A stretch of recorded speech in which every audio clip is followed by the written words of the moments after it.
Thank you, Madam Speaker. My question is to the Minister of Police.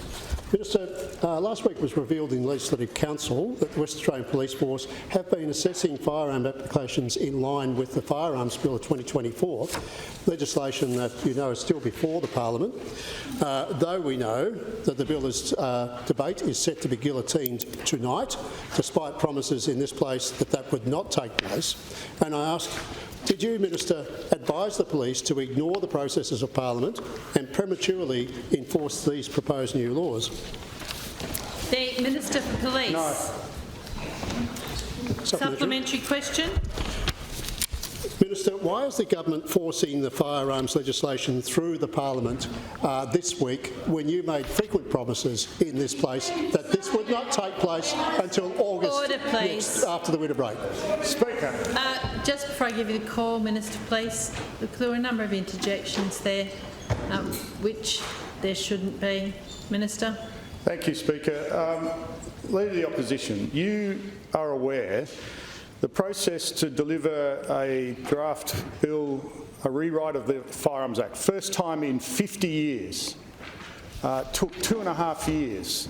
It included a huge 2-year consultation process, delivery of a consultation paper, the assessment of the submissions to that paper, the inclusion of amendments as a consequence of those contributions, and also then a debate in this place for the better part, I think it was 20 hours on the floor, I'm getting to it. I'm getting to you. Order, please. I'm getting to you. Wait a minute.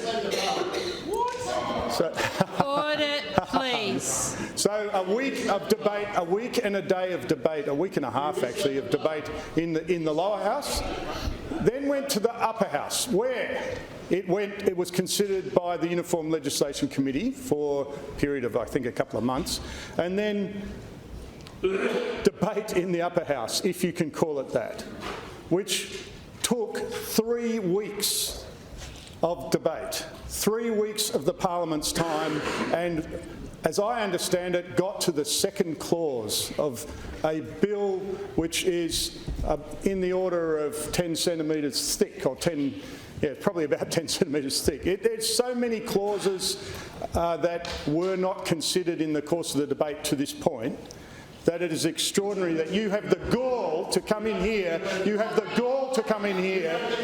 after the tragedy of the... Point of order, just wait, which will be heard in silence. Sorry, Deputy Premier, I've given the call to the Leader of the House. The Minister is clearly not taking interjections, and the Leader of the Opposition is incessantly interjecting.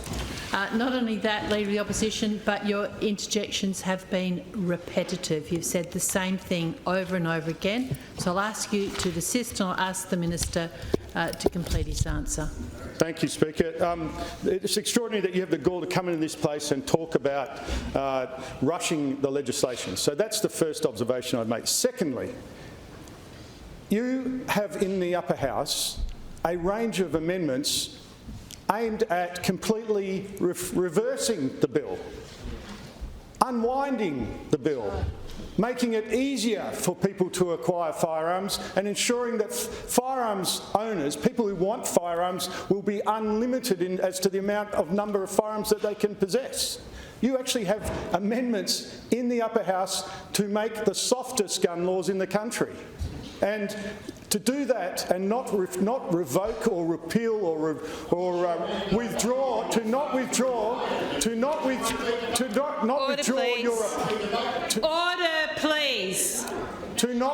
your appalling amendments following the Floriat tragedy is shameful. It is shameful. It is shameful. You should have not only withdrawn everything that you've done, you should have directed those people representing your party, the ones that you're not going to endorse for the next election in the upper house, you should have directed them to support the legislation.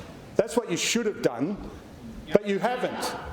You have actively sought to incite anger against legislation aimed at making the community safer. Making the community safer. The number one The number one reform of the new legislation is to elevate public safety to the primary consideration above all other considerations. You oppose that. You oppose a health check with a mental health component. You oppose a limit on the number of firearms. You oppose a limit on the number of firearms someone can own. Order, and please. you Members, oppose... Minister. Leader of the Opposition, this is not a debate. It is not an opportunity to debate the Minister. He is responding to your question and he is coming to a conclusion, and I do not want further interjections. And you oppose reforms that will reduce the number of firearms across the suburbs of Western Australia. It is extraordinary that you have the gall to retain that stance in light of what we've just witnessed in recent times.